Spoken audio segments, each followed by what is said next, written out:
Analisa Falas. Analisa Falas. Analisa Falas Pas FM bersama saya Fahmi Andrian dan saya sudah tersambung bersama Pak Alwi Assegaf, Research Analyst GK Invest. Halo, selamat sore Pak Alwi. Ya, selamat sore Mas Fahmi. 14.965, sedikit lagi 15.000. Cukup tertekan jauh sekali rupiah kita. Apa sebenarnya Pak yang terjadi dengan rupiah ini? Ya, betul. Rupiah memang saat ini hampir mendekati level psikologisnya ya, di angka 15.000 ya, dan masih mata uang Garuda ini masih belum terbebas ya dari tekanan, itu baik dari tekanan eksternal maupun dari internal. Jadi kalau dari internal itu kekhawatiran mengenai resesi global itu telah membuat suasana pasar menjadi risk off ya, artinya para pelaku pasar ya saat ini tengah menghindari aset-aset beresiko ya, dan melirik dolar sebagai safe haven. Dan kekhawatiran resesi global ini muncul setelah beberapa data ekonomi global ya yang mengecewakan ya, di mana seperti misalnya di hari Jumat lalu ya, aktivitas manufaktur Amerika Serikat itu melambat tajam di bulan Juni. Sementara di negara lain juga kondisi tidak begitu bagus juga ya, seperti di Inggris misalnya yang mencatatkan neraca transaksi berjalan atau current account ya, yang mengalami rekor defisit 3 bulan pertama tahun ini ya, menjadi 51,7 miliar pound sterling atau setara dengan 62,8 miliar dolar ya, atau 8,3%-nya dari PDB Inggris. Selain itu, tekanan rupiah juga datang dari prospek kenaikan suku bunga The Fed ya, yang semakin menambah tekanan bagi rupiah ya.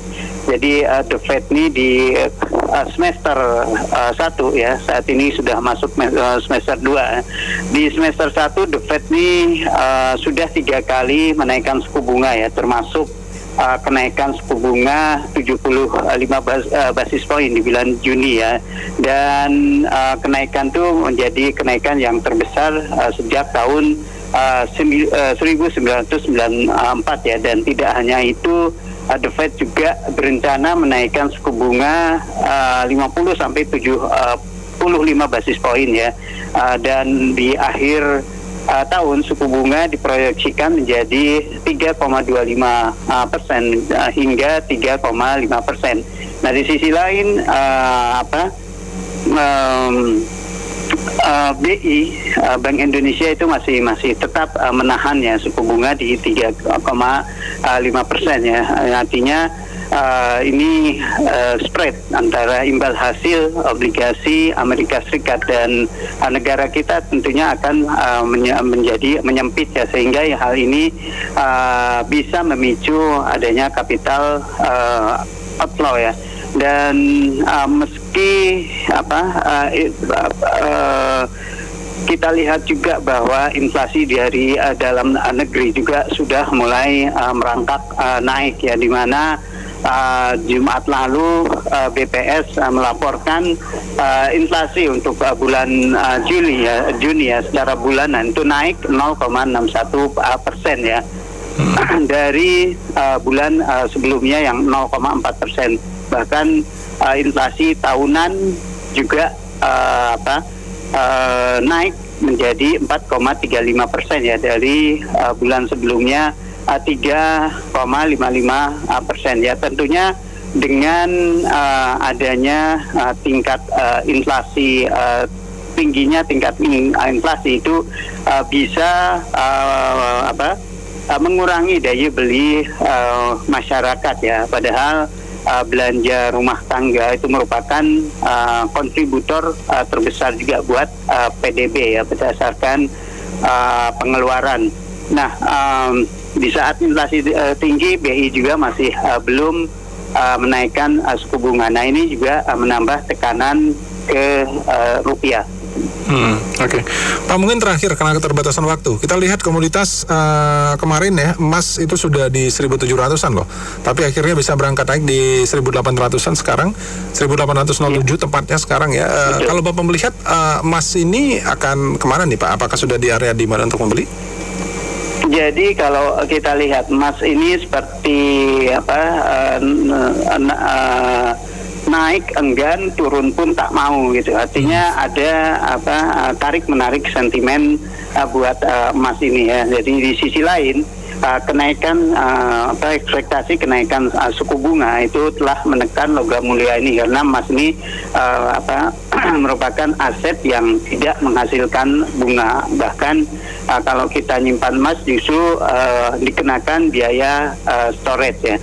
Tapi di sisi lain dengan kondisi inflasi global yang cukup tinggi, kemudian juga adanya potensi resesi. Nah, ini masih mendukung sentimen buat emas ya, sehingga membuat pergerakan emas ini cenderung bergerak flat. Artinya kalau kita tarik ke belakang, emas ini masih berkonsolidasi pada kisaran low-nya itu di 1786 dan resisten kuatnya ada di 1878, dan ini telah berlangsung dalam sebulan terakhir ini. Jadi pola konsolidasi emas ya di tengah tarik menarik sentimen tersebut sepertinya emas ini masih bergerak pada range tertentu. Jadi justru untuk di area support ini kebetulan saat ini harga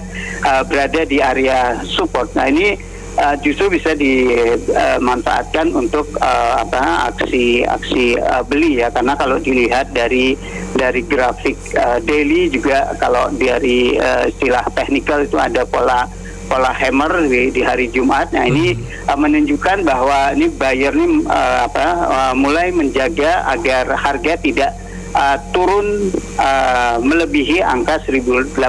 Artinya level support 1.800 ini menjaga emasnya untuk tidak turun dan berpeluang untuk rebound lagi ya, setidaknya bisa menguji resisten terdekatnya di kisaran 1840. Oke, Pak, mungkin lebih terakhir nih Pak ya. Nah, ada nggak Pak sentimen dari luar negeri yang kan mempengaruhi pergerakan emas maupun euro maupun GBP nih Pak, kalau Anda melihat? Ya, kalau untuk minggu ini ya akan banyak ya event-event penting yang mempengaruhi pergerakan instrumen keuangan ya. Yang pertama itu tentunya pasar juga akan mencerna ya dari FOMC minutes ya. FOMC minutes ini merupakan notulen dari rapat The Fed bulan Juni. Kemudian juga ada data ketenagakerjaan sektor swasta ya, ADP, dan yang paling ditunggu oleh pelaku pasar di minggu ini adalah data ketenaga kerjaan yang dirilis, data tenaga kerja Amerika Serikat ya. Ada 3 elemen penting dari data tenaga kerja itu. Yang pertama NFP ya, ini yang sering kali menjadi pusat perhatian pasar. Kemudian ada tingkat pengangguran dan pertumbuhan upah atau average hourly earning. Nah, ini pasar sepertinya ya di awal minggu ini mungkin akan cenderung sepi karena pasar Amerika pun tutup ya dalam rangka Independence Day. Tapi menjelang data-data tersebut ya, pasar sepertinya akan antisipasi, bahkan lebih mewaspadai ya, terutama big data pada hari Jumat nanti ya. Nah, ini yang akan mempengaruhi pergerakan pasar keuangan. Baik, kalau begitu. Terima kasih banyak Pak Alwi. Kita lihat saja apa yang akan terjadi. Mudah-mudahan semua bisa menjadi lebih baik ya Pak Alwi. Oke. Iya. Selamat sore Pak Alwi, sukses selalu untuk Anda. Selamat sore, terima kasih Mas Fahmi. Bersama Alwi Assegaf, Research Analyst GK Invest, saya Fahmi.